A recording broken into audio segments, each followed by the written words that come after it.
À la une ce soir, rentrée reportée pour les élèves du LECTA de Croix-Rivaille. Programmée ce matin, les élèves ont dû rebrousser chemin devant l'état des locaux.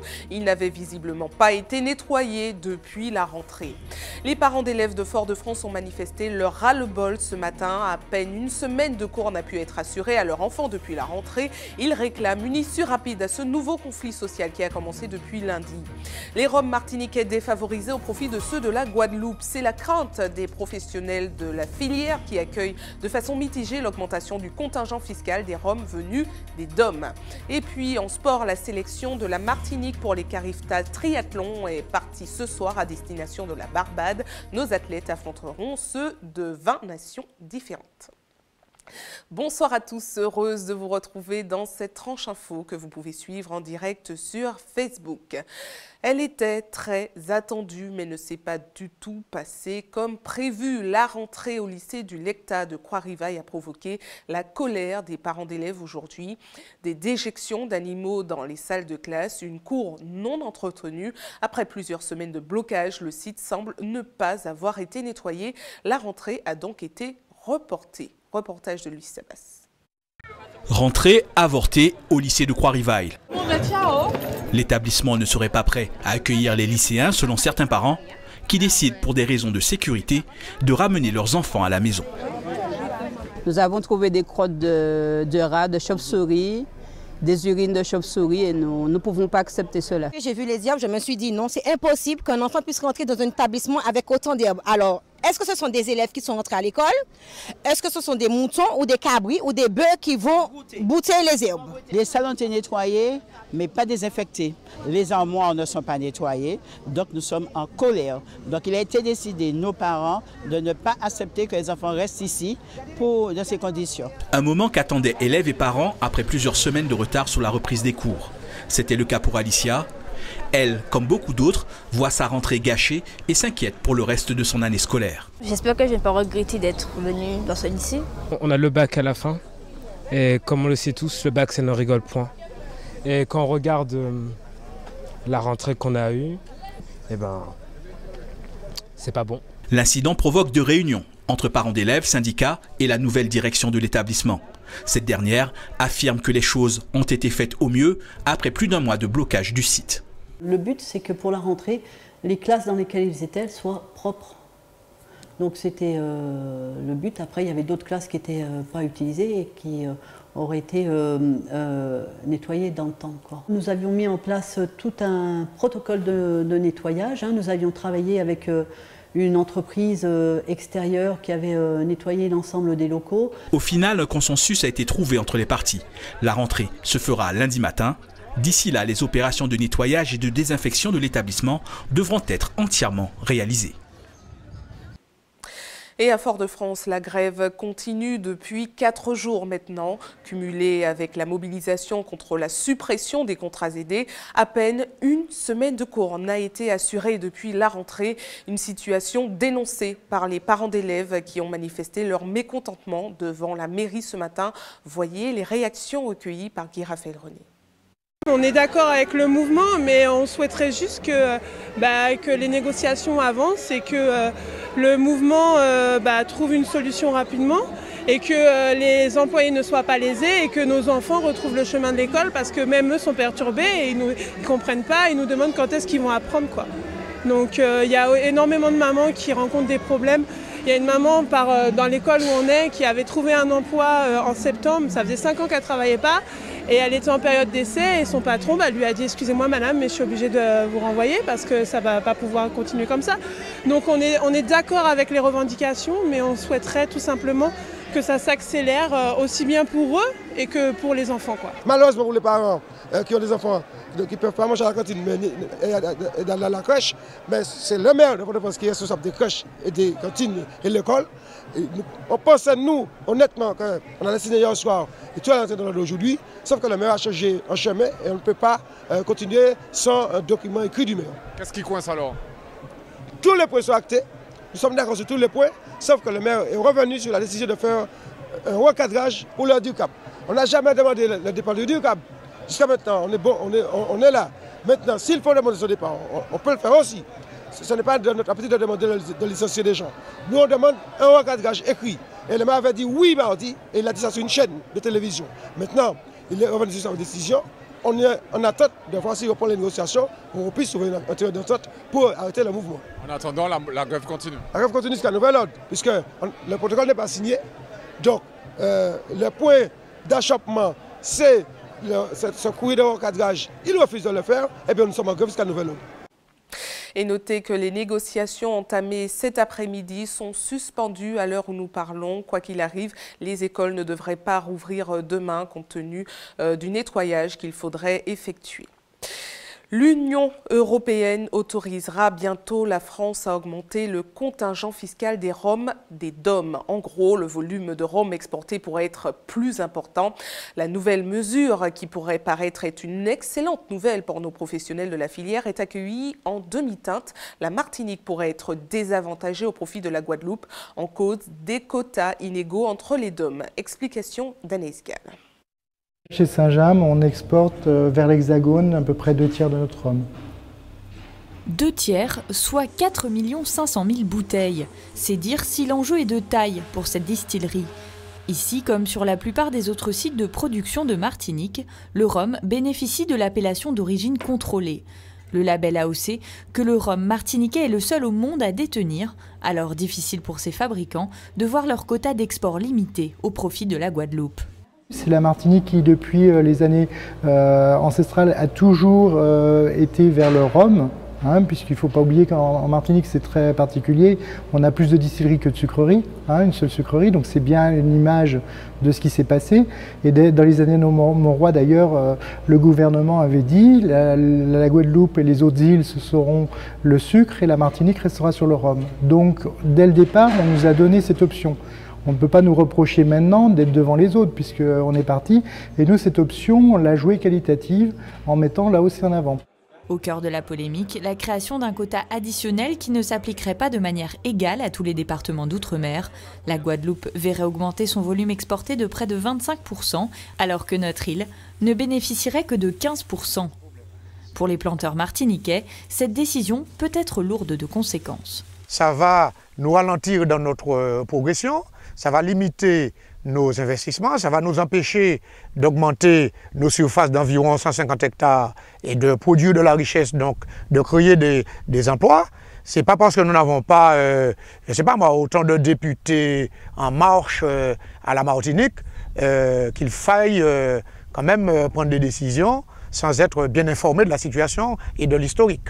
Les professionnels de la filière réclament un traitement plus équitable entre les DOM, soit 20% pour chaque île, afin de ne pas pénaliser les efforts effectués jusque-là. C'est la frustration d'un territoire qui s'est spécialisé dans le rhum d'excellence, qui, comme le cognac, comme l'Armagnac, comme le champagne, comme le vin de Bordeaux, représente la France dans 100 pays dans le monde. Et on est aux côtés des autres producteurs d'excellence français dans le monde. Et de voir que finalement, on se retrouverait pénalisé dans notre développement, donc alors que nous avons contribué au développement du rhum AOC et du rhum des DOM sur le territoire hexagonal, qu'une décision aujourd'hui que pourrait prendre le gouvernement et le président de la République pénaliserait à ce moment-là les producteurs de rhum de la Martinique dans leur développement à l'international et sur le territoire national. Les parlementaires ont eux aussi adressé une lettre en ce sens au gouvernement qui doit rendre sa décision dans les semaines à venir. Si les quotas annoncés se confirment, la filière évalue déjà le manque à gagner sur le marché hexagonal à 2,5 millions de bouteilles. Ils pensaient être sortis du calvaire mais sont confrontés à une nouvelle épreuve. Certains rescapés de Saint-Martin sont hébergés depuis 3 semaines dans des hôtels d'Île-de-France sans avoir aucune perspective sur leur avenir. Nous avons rencontré 2 personnes qui sont aujourd'hui dans l'impasse. Les explications de Tafari Tyrolien.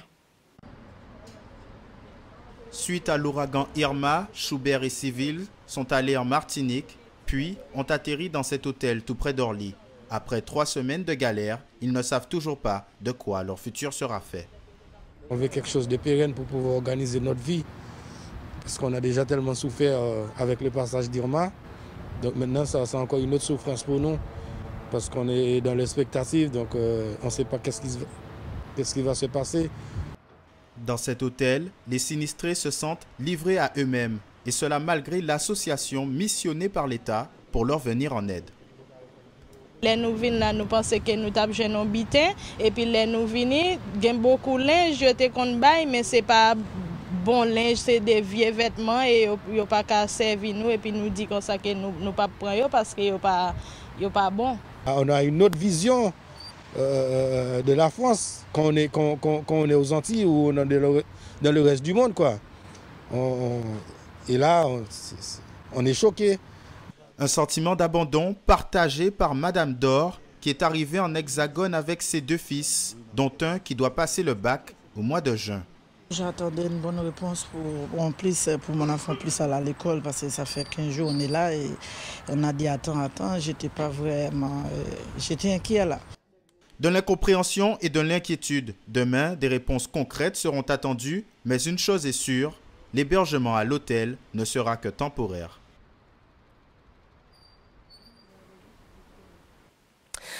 Insurrection, c'est le terme employé par certains agents et élus du PNRM. Ils dénoncent le renvoi du directeur général des services du parc, mais aussi le mauvais management de Louis Boutrin, actuel président. Selon les témoignages, il commettrait régulièrement des intimidations, menaces et harcèlements au sein de la structure. 34 élus sur les 52 que compte le parc ont signé une motion pour dénoncer un climat trop tendu. Voyez les précisions recueillies par Luis Sabas. Il y a 2 motions qui sont signées. Si mes souvenirs sont bons, il y a 34 élus qui ont signé sur 52. Il y a une deuxième motion, c'est une motion des agents. Il y a 140 agents au parc. Il faut que la moitié des agents ne sont pas titulaires. Et il y a 50 agents qui ont signé cette motion. C'est une juste cause. C'est la cause d'une personne qui n'a commis aucune faute, qu'on licencie simplement pour des idées politiques ou pour sa compétence, parce que cette personne simplement gêne. À partir du moment où les yeux sont dressés contre les autres, pour dénoncer, pour dire des choses, pour se mettre en avant, pour avoir des places, parce que c'est ce qui s'est passé quand il est arrivé. Certains ont voulu écraser franchement leurs collègues et il leur a servi des postes. C'est cela. Et nous avons plusieurs exemples. Et ce qui est plus grave, c'est que nous avions des personnes qui étaient particulièrement compétentes au parc. Ils désertent le parc. Et j'appelle véritablement Monsieur Marie-Jeanne pour lui dire de régler le problème, de le régler définitivement pour nous. Il faut qu'il nous entende. Il y a aujourd'hui une situation conflictuelle. Il veut évincer et je dirais licencier injustement un cadre martiniquais qui fait l'unanimité dans tous les camps politiques. Les compétences de M. Brittmer sont reconnues par tous les élus martiniquais. Eh bien, pour une raison que j'ignore et que beaucoup de gens ignorent, M. Boutrin a décidé de se séparer de ce cadre.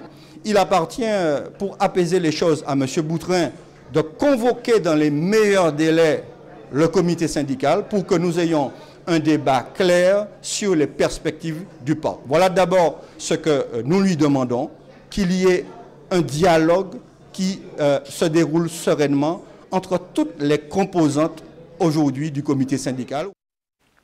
Ils étaient une centaine de jeunes ce matin à répondre au rendez-vous fixé par la direction de la jeunesse, des sports et de la cohésion sociale de Martinique. Un rassemblement à l'IMS pour parler du service civique. Il s'agissait d'organiser des rencontres entre les jeunes encore en mission et ceux en fin de parcours.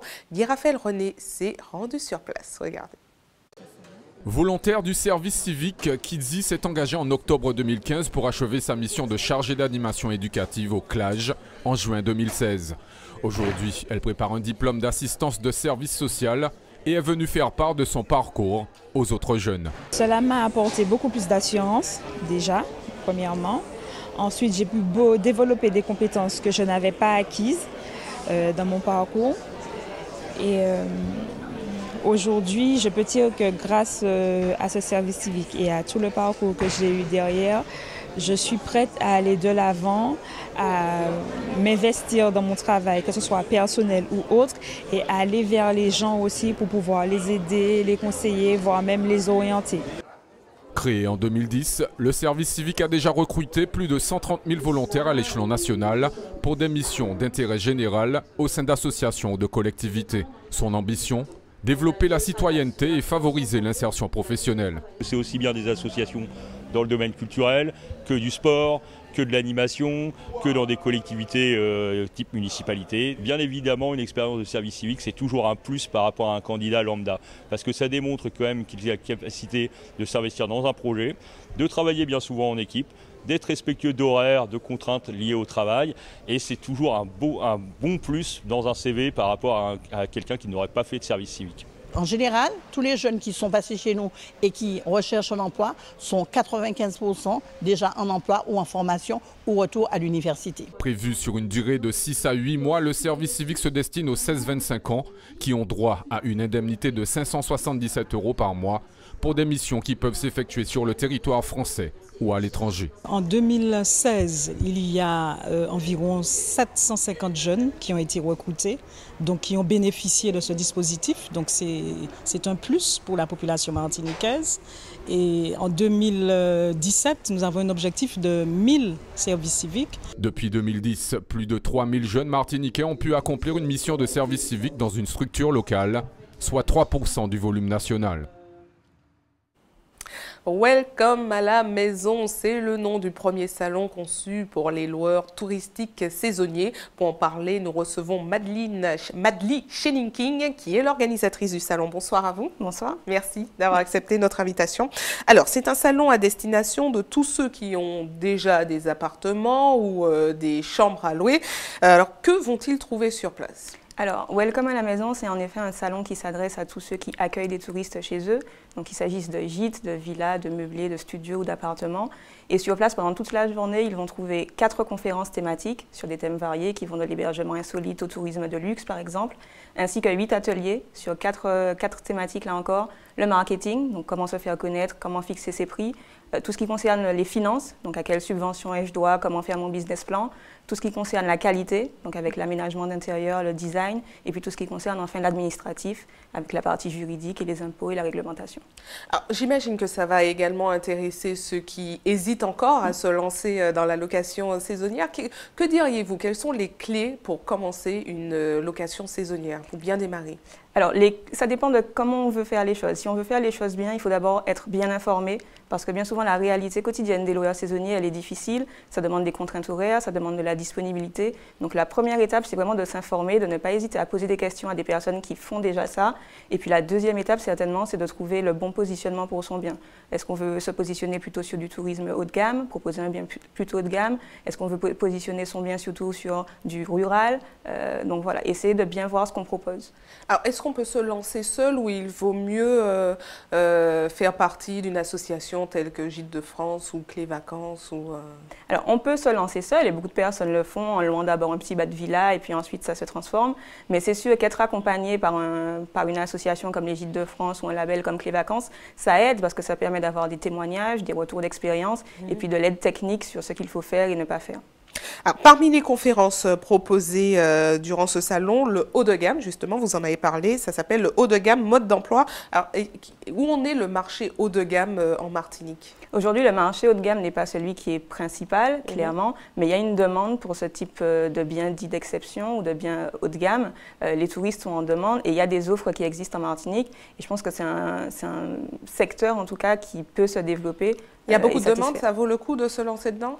Est-ce que ça vaut le coup? C'est difficile à dire parce que vraiment il y a des exigences et il y a des standards quand on fait du haut de gamme, mais en tout cas pour les touristes qui le souhaitent en Martinique, ils peuvent trouver satisfaction. Alors qu'on comprenne bien, qu'est-ce que ça veut dire une location saisonnière haut de gamme? Est-ce que c'est le fait d'avoir la piscine, plus d'équipement? Comment on fait pour se qualifier haut de gamme? Alors, haut de gamme, la piscine aujourd'hui, on considère quand même que c'est un peu un basique, mais quand même, haut de gamme, ça demande généralement d'avoir un emplacement d'exception, ça demande d'avoir des infrastructures plutôt qualitatives, et puis généralement, ça vient aussi avec des services de conciergerie, par exemple, de chef à domicile, de services de yoga à domicile ou autres. Alors, vous avez vous-même un magazine qui s'intéresse aux locations, et dites-nous en plus. Alors, Veille Tourisme Antilles, c'est le seul magazine qui s'intéresse au secteur touristique aux Antilles-Guyane d'un point de vue économique. Donc, on couvre toute l'actualité du secteur, depuis la politique jusqu'au transport, jusqu'à l'hébergement, avec cette idée d'informer et d'éclairer les décisions dans le secteur touristique. Très bien, merci à vous d'avoir répondu à nos questions. Et puis on rappelle que ce salon est programmé, ce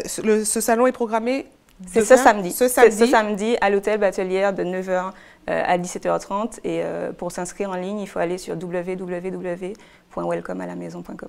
Très bien, merci à vous. Merci à vous.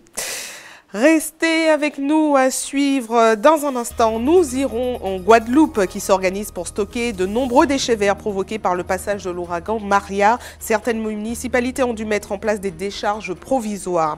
La Fashion Week bat son plein en Guyane. La très influente blogueuse Fatou Ndiaye a fait le déplacement pour l'occasion. Et puis, dans notre JT des communes, nous parlerons de ce vide-grenier organisé ce dimanche au Saint-Esprit en soutien à la famille Laurent qui a tout perdu dans un incendie le mois dernier. Je vous le disais, 2 semaines après le passage de l'ouragan Maria dans l'arc antillais, la Guadeloupe croule sous les déchets verts. Pour nettoyer les grands axes, certaines communes ont pris le parti de créer des décharges à ciel ouvert. C'est le cas au Lamentin, au quartier Blachon, où les riverains peuvent déposer les branchages sur un site mis en place par la ville. C'est un reportage de Nathalie Dinan, Patrick Curie et Moïse Dexter. Depuis plusieurs semaines, le balai incessant de camions venant déverser leurs déchets attise la curiosité des habitants. Des monticules d'arbres coupés, de feuilles, mêlés à quelques immondices, enlaidissent le paysage. Et si cela dure, les habitants craignent d'attirer des rongeurs. Chacun y va de son explication. Ils viennent mettre des décharges là, quand il là, c'était là, ils ont raplani. C'est pour qu'ils raplani tout bitin là, ils ont mis là. Ils n'ont pas laissé ça longtemps là. Ils ont raplani, hein. On n'a pas dit rien parce que c'est la commune, c'est eux qui ont fait bitaille. Non, mais il y a des places prévues pour les déchets verts en principe. Est-ce que cette place-là est destinée à recevoir ces déchets? Je n'en sais rien. Ni au moins en vingtaine d'années, nous en décharge là. Nous en ancien maire, nous en décharge là. C'est-à-dire au début, c'était gênant pour nous parce que nous étions brûlés. Brûler, il dit c'est butin biodégradable, bon bois, tout ça. Effectivement, ça a fait la fumée. C'était gênant. Bon, là, présentement, pour les sites là, ça va passer.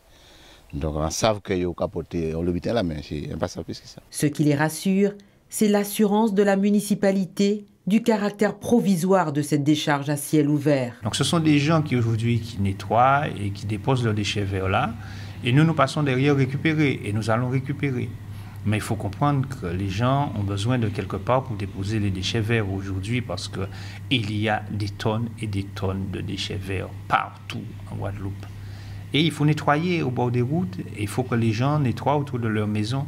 Donc je comprends que ça puisse étonner, mais je comprends aussi les gens qui ont besoin de déposer leurs déchets verts et que nous passons derrière récupérer. D'habitude, on en fait du compost. Mais là, aujourd'hui, il y a un volume inconsidérable. Ce n'est donc pas une décharge sauvage. Il fallait bien trouver un endroit pour entreposer tous ces arbres arrachés qui obstruaient les routes et qui se rajoutent aux déchets habituellement récupérés des jardins des particuliers. Il faut simplement faire preuve de patience et d'indulgence.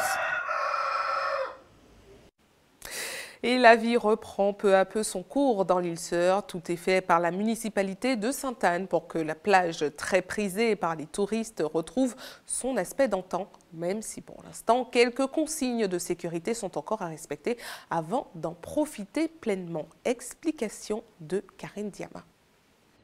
2 semaines après le passage de l'ouragan Maria, la plage du bourg de Sainte-Anne reprend vie petit à petit. Notre plage a été sérieusement endommagée.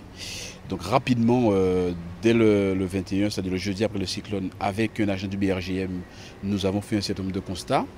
Ensuite, nous avons mis en œuvre des entreprises et aussi nos équipes municipales pour pouvoir enlever le sable, tout le sable qui était dans la rue pour remettre.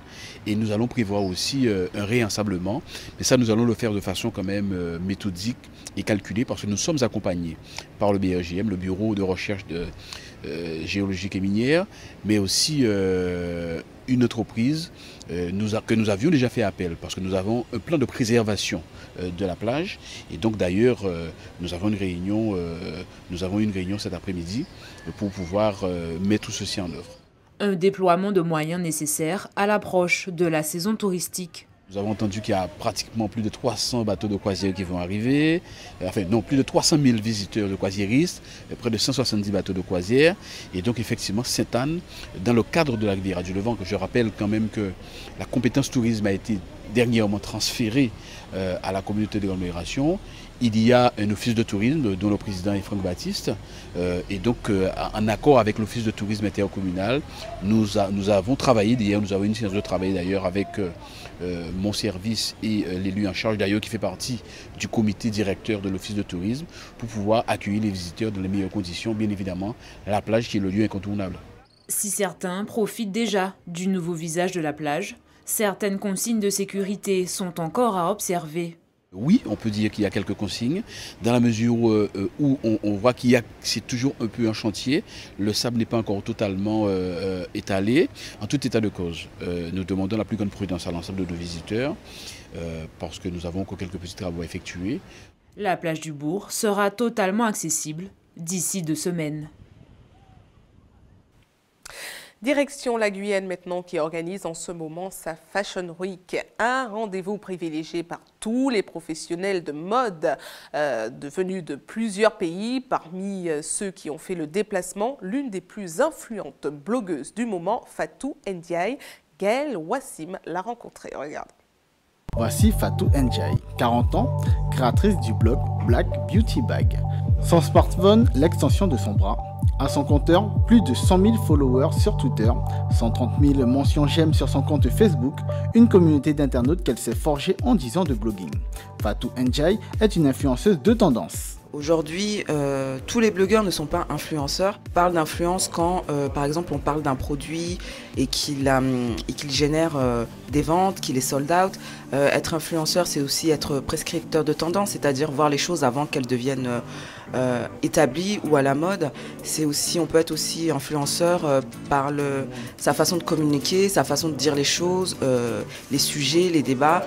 Donc oui, j'ai influé en quelque sorte dans la manière de voir ce qu'était la féminité des femmes noires. Et en France, j'ai permis de poser la problématique de la représentation des femmes sur le marché de la beauté en général. Car en commençant son blog en 2007, elle a constaté qu'il était difficile de trouver les informations sur les besoins spécifiques des peaux noires et des cheveux crépus. Égérie de marques comme L'Oréal et Koukaï, elle a contribué en France à l'explosion du marché des produits de beauté spécifiques aux peaux noires et métissées. Que ce soit en mode, en culture, en art, on sait très bien que la plupart de tout ce qui est mode, tout ce qui est art, ça vient des pays comme en Afrique, comme les îles, même au Brésil par exemple. On sait que les grands chasseurs de tête en Europe sont payés pour venir dans des pays pour voir comment les gens vivent, comment ils s'y habillent, et après ils font leur cahier de tendance.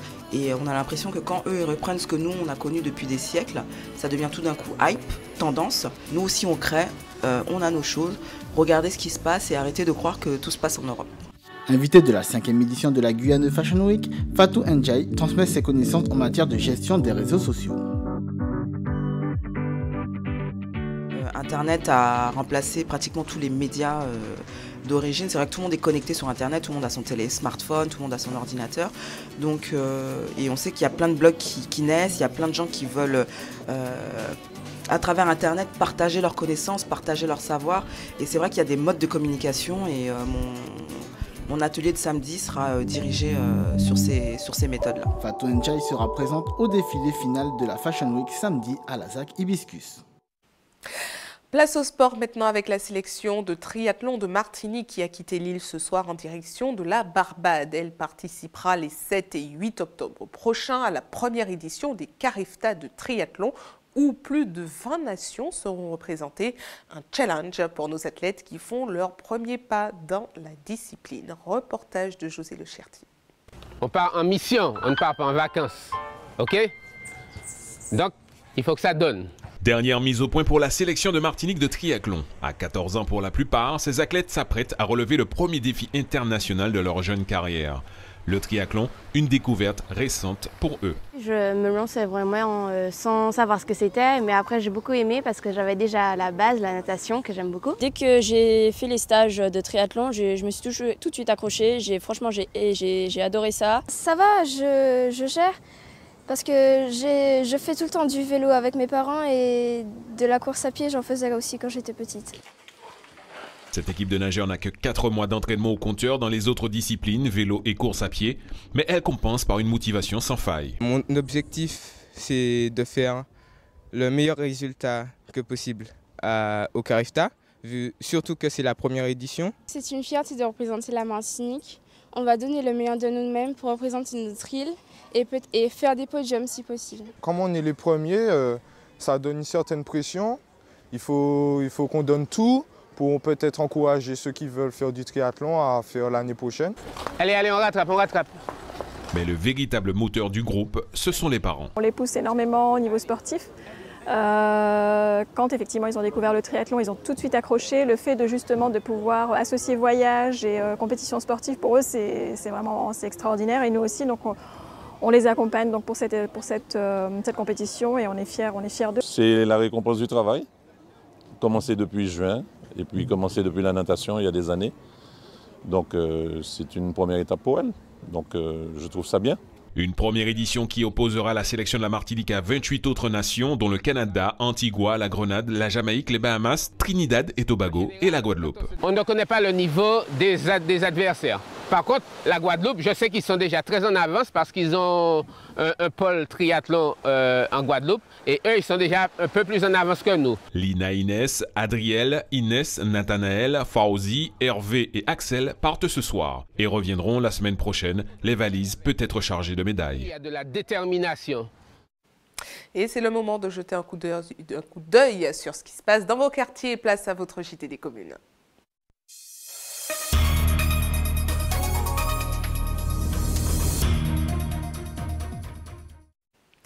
Un JT des communes qui commence au Saint-Esprit avec cet appel à l'aide de la famille Laurent qui a tout perdu lors d'un incendie qui a ravagé la maison familiale. Le sinistre remonte au mois dernier et pour partir de l'avant, un vide-grenier sera organisé sur place ce dimanche. Voyez les précisions d'Hubert Bornil et de José Le Chertier. Ici au quartier Firmin, tout le monde s'est mobilisé autour de Mayo. C'est ainsi qu'on appelle cette dame qui a tout perdu dans cet incendie du 17 au 18 septembre dernier. Alors aujourd'hui, toute la question c'est de réunir le maximum de fonds afin de pouvoir permettre à cette dame de se relancer. Voilà tout ce qui reste de la maison de Madame Laurent. L'incendie a tout ravagé, une terrible épreuve pour cette famille. C'est une épreuve très difficile, voilà. Mais avec l'aide des gens du quartier, j'arrive à la supporter. Voisins, amis, proches, chacun apporte son aide en fonction de ses compétences. Je me suis dit, bon, c'est vrai que ça pourrait m'arriver.